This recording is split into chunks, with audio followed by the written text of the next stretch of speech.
उत्तर प्रदेश के प्रयागराज में चल रहे महाकुंभ में चर्चा का विषय बने हुए आईआईटीएन बाबा अभय सिंह हरियाणा के झज्जर जिले के रहने वाले हैं। उनके पिता झज्जर न्यायालय में बतौर अधिवक्ता प्रैक्टिस करते हैं। पिता करण ग्रेवाल का कहना है कि अभय सिंह बचपन से ही पढ़ाई में बहुत अच्छे थे। स्थानीय स्कूलों में शिक्षा ग्रहण करने के बाद अभय सिंह ने दिल्ली से आईआईटी के एग्जाम की कोचिंग ली थी। इसके बाद मुंबई आईआईटी से कोर्स किया। इसके बाद उसने मास्टर्स ऑफ डिजाइनिंग का कोर्स भी किया।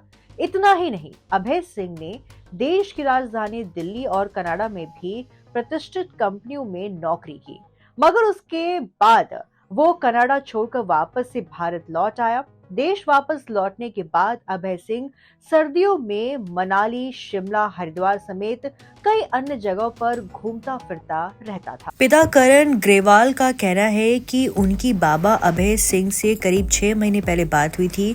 उसके बाद से ही वो परिवार से दूरी बनाए हुए हैं। करण ग्रेवाल का कहना है कि वो और उनके परिवार चाहते हैं कि बाबा अभय सिंह वापस घर आ जाए, लेकिन वो ये भी मानते हैं कि बाबा बनने के बाद उनके बेटे का वापस परिवार में लौटना अब संभव नहीं हो सकेगा। तो एक्स्ट्रा ऑर्डिनरी तो शुरू से था, पढ़ते समय वो शुरू में तो 3 क्लास तो वो ये न्यूटन पब्लिक स्कूल है कोसली रोड के ऊपर, फिर 5वीं तक उसने विवेकानंद आर्य नगर में है उससे की थी। उसके बाद में लॉरेंस में चला गया था। लॉरेंस से +2 करने के बाद में उसने 6 महीना कोचिंग ली नारायणा जो आईआईटी के पास है वहाँ उसकी रैंकिंग उस टाइम बहुत ठीक थी, 600-700 के बीच में थी मेरी समझ में तो। और उसके बाद में एडमिशन हो गया तो वो कहने लगा कि फर्स्ट जो चॉइस है मैं उस आईआईटी के अंदर जाऊंगा। फिर मैं भी देख ले, मैं तो ये कह रहा था मैं भी दिल्ली उल्ली ले ले, हम भी मिलाएंगे। नहीं बोला ना, बम्बे जाऊंगा। मैं बम्बे चला गया, आईआईटी कर ली। आईआईटी के बाद में कैंपस के अंदर उसके आते थे वो ये कंपनियां आती थी जॉब के लिए, तो उसने मुझे कहा कि भाई वो कंपनी वाले आते हैं और कैंपस से ही ले जाते हैं, क्या करूं। तो मैं उसको कहने लगा, मैं कहा भाई ये कंपनी वाले तो बक्कल फोड़ते हैं, 2 लाख का काम करेगा जब 1 लाख रुपए देंगे और पढ़ ले। फिर उसने मास्टर ऑफ डिजाइनिंग करी। उस दौरान फोटोग्राफी का भी उसने काफ़ी चाव था, साथ साथ फोटोग्राफी का भी उसने मामला जोड़ा, वो भी उसकी अच्छी प्रोग्रेस मिली। और उसके बाद में उसने 6 महीना के लगभग दिल्ली एक कंपनी के अंदर सर्विस भी करी। फिर वो जो बेटी थी वो कनाडा थी, वो कनाडा ले गई उसने, 2-2.5 साल तक वहाँ भी उसने सर्विस करी कंपनी में, जो एक अच्छी वो रेपुटेड कंपनी थी उसमें।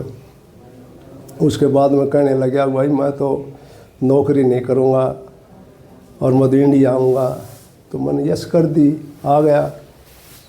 आने के बाद में वो उसने फिर अपना दिल्ली चला गया। दिल्ली 3 महीने तक रहा। गर्मी का मौसम था, गर्मी लग गई।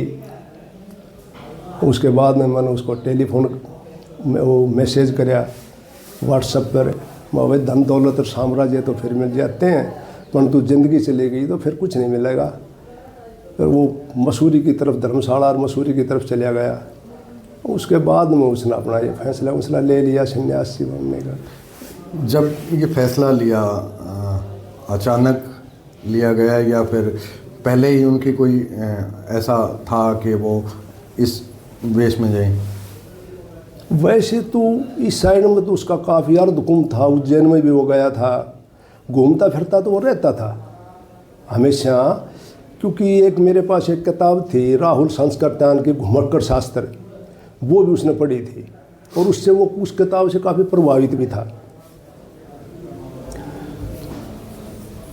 और फिर यहाँ सर्दियों के मौसम में तो वो उत्तरी भारत में शिमला, मसूरी साइड में चला जाया करता। और अचानक तो फैसला हमें तो बताया नहीं उसने कि भाई मैं ये फैसला लेने जा रहा हूँ। यानी सोच कह सकते हैं उनकी धार्मिक सोच थी शुरू से ही? इतना इस मामले में तो वो ठीक था, उसकी सोच तो बहुत पॉजिटिव थी शुरू से ही। फिलहाल आप संपर्क में हैं? मैं करीब 6 महीने पहले से संपर्क में हूँ, उसके बाद में नहीं है। फिर उसने ब्लॉक कर दिया कॉन्ट्रैक्ट और कुछ ये वो। मेरी बेटियाँ भी कहती थी कि पापा उसे संपर्क करो, तो वो फिर धीरे धीरे वो टाइम निकलता गया। और अब भी मैं कोशिश में था, मुझे इल्म होया था कि हरिद्वार है वो, तो मैं कहा भाई उससे विजिट करते हैं। तो उसके बाद में फिर टाइम से निकल गया, तो अब वो वायरल हो गई है मीडिया के ऊपर। अब तो उसने फैसला ले लिया। परिवार चाहता है अब वो घर वापस आ जाए, परिवार की क्या सोच है? भाई मैं तो देखो चाहता ही हूँ अभी वो घर वापस आ जाए, पर अब तो वो स्टेज उसकी निकल गई। अब तो गोपीचंद वाली वो स्टेज आ गई कि उसकी माँ ये कह रही थी कि बेटे अंदर आ जा गृहस्थी में और परिवार ने संभाल ले। तो उसने कहा कि माँ सन्यासी के बाद बनने के बाद में तो यह बात बनेगी नहीं। कर ले अब क्या संदेश देना चाहिए? मैसेज क्या करना चाहेंगे आप? क्योंकि इस तरह से जब परिवार आपका पता चले हमें अकेला ही बेटा है। देखो इंडिपेंडेंट तो उसकी थिंकिंग शुरू से थी। अब भाई अब भी मैंने एक वीडियो देखी थी, उसमें भी उसने ये कह रखा था कि भाई मैं ना गुरु बनाऊंगा ना चेला बनाऊंगा, मैं अपने हिसाब से ज़िंदगी जीऊँगा। तो उसने जो फैसला ले लिया तो ले लिया। हर आदमी को अपनी ज़िंदगी जीने का अधिकार है, तो प्रेशर तो उसके ऊपर मैं डाल ही नहीं सकता, क्योंकि IIT कर रखी थी, 34 साल की उम्र हो गई, तो उसको प्रेशराइज करके तो आप कोई चीज़ मना नहीं सकते। अब यानी परिवार एक लास्ट ट्राई कर सकता है? ट्राई तो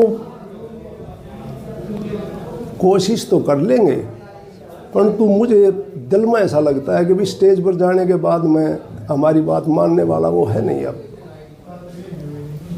ना तो मैं अब भी ट्राई हूँ, परंतु मैंने वो बिटिया से अमेरिका है वो आजकल उससे बात करी थी, तो वो कहने लगी पापा अब तो उसके मीडिया और चारों तरफ मतलब ये है कि उससे लोग मिलने के लिए इतने हैं, और आपको ये मालूम इलम हो जाएगा कि भाई उसके फादर भी आए हुए होंगे, तो बोले पता नहीं आपके पीछे पड़ जाएंगे और समस्या बन जाएगी आपको, और उससे मिलने भी नहीं देगा कोई। आप और आपकी मिसेज दोनों पढ़े लिखे हैं, अधिवक्ता हैं आप भी? हाँ, दो प्रधान भी रहे हैं, तो थोड़ा सा आपके बारे में भी थोड़ा। अब मेरा तो ये था कि भाई LLB करी, फिर MA भी करी थी जयपुर यूनिवर्सिटी से, उसके बाद में प्रैक्टिस में आ गए, और 1983 का मेरा रजिस्ट्रेशन हाई कोर्ट का, तो प्रैक्टिस कर रहे हैं अपनी। हम आपको बता दें कि प्रयागराज में चल रहे महाकुंभ में मीडिया से बात करते हुए बाबा अभय सिंह ने बताया कि वो मुंबई से IIT पास आउट है। उसके बाद से ही उनकी प्रसिद्धि सोशल मीडिया पर जमकर हो रही है।